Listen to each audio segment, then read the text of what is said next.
नमस्कार दोस्तों, आज मैं बबीता शर्मा आपके लिए मुहावरे का टॉपिक लेकर उपस्थित हूँ, जिसमें हम जानेंगे मुहावरे के मुख्य बिंदु और उनका भाषा में प्रयोग। पिछली शॉर्ट वीडियो में मैंने आपको मुहावरे की थोड़ी सी जानकारी दी थी और आज हम जानेंगे मुहावरे को विस्तृत रूप से। तो चलिए जानते हैं, समझते हैं मुहावरे क्या हैं।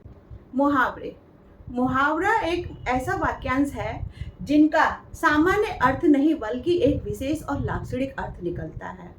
वाक्य में प्रयुक्त होकर या वाक्य के बीच में प्रयुक्त होकर भाषा में सुंदरता और चमत्कार उत्पन्न करता है, मुहावरा कहलाता है।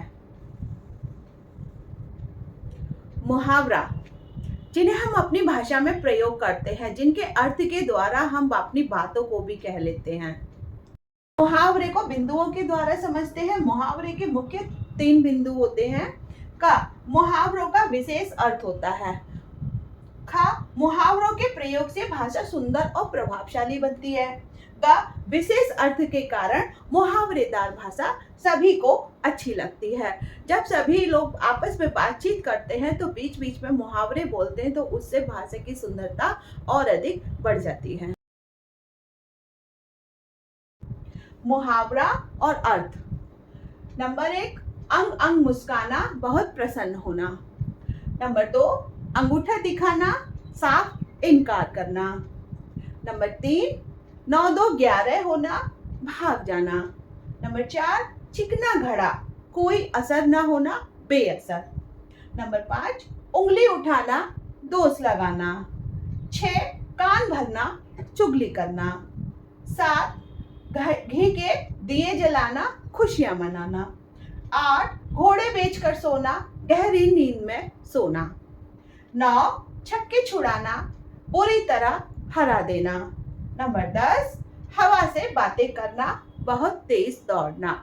ये सब वही मुहावरे हैं जिन्हें हम अपनी बातचीत के दौरान प्रयोग करते हैं, या इनका जो अर्थ है उनको मुहावरे के द्वारा हम अपनी वाक्यों में प्रयोग करते हैं और भाषा को और अधिक प्रभावशाली बना देते हैं।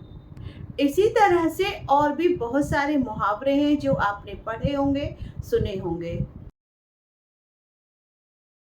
जाने मुहावरों का निर्माण। मुहावरों का निर्माण में मुहावरे की 3 शक्तियां होती हैं। का अविधा, जब किसी शब्द या शब्द समूह का सामान्य अर्थ में प्रयोग होता है तब वहां उसकी अविधा शक्ति होती है। जैसे सिर पर चढ़ना, आदर देना। खा लक्षणा, लक्षणा शक्ति का प्रयोग मुहावरों की दृश्यता से होती है, जो चिर अभ्यास के कारण प्रसिद्ध हो गए हैं।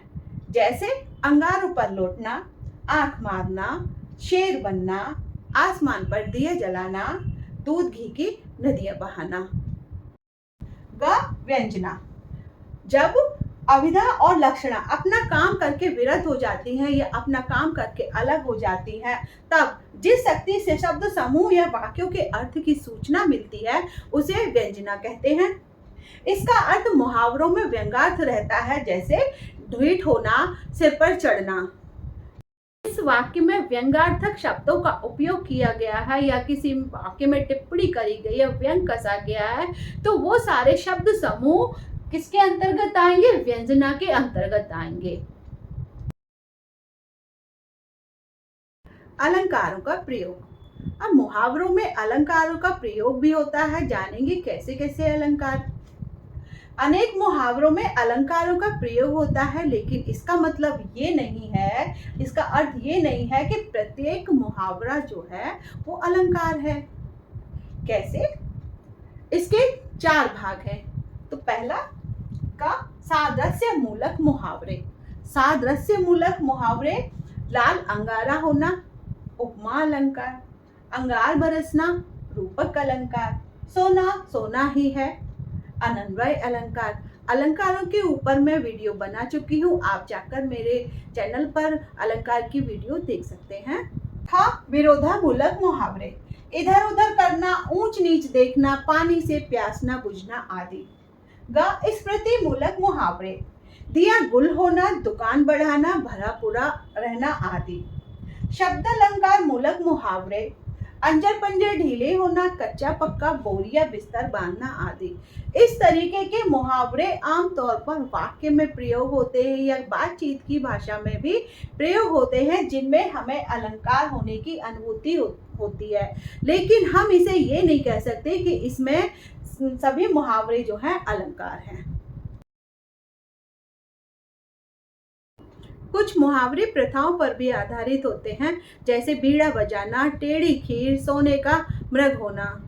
कुछ मुहावरे व्यक्तिवाचक और जातिवाचक भी होते हैं, जैसे कुंभकर्ण की नींद, द्रौपदी का चीर, जात न पात। कुछ मुहावरों में ध्वनि की स्पष्टता दिखाई देती है, जैसे हर्ष में वाह वाह, आहा, और दुख में आय हाय, हाय हाय, सी सी करना आदि। तो थे मुहावरे से संबंधित जानकारी, जिनको मैंने आपको विस्तृत रूप से बताया है। मुझे उम्मीद है कि आप सभी को यह जानकारी पसंद आई होगी, मेरा समझाया हुआ समझ में आया होगा। आपसे मुलाकात होगी एक नए टॉपिक के साथ। तब तक आप मुहावरों को समझिए, खुश रहिए, मस्त रहिए।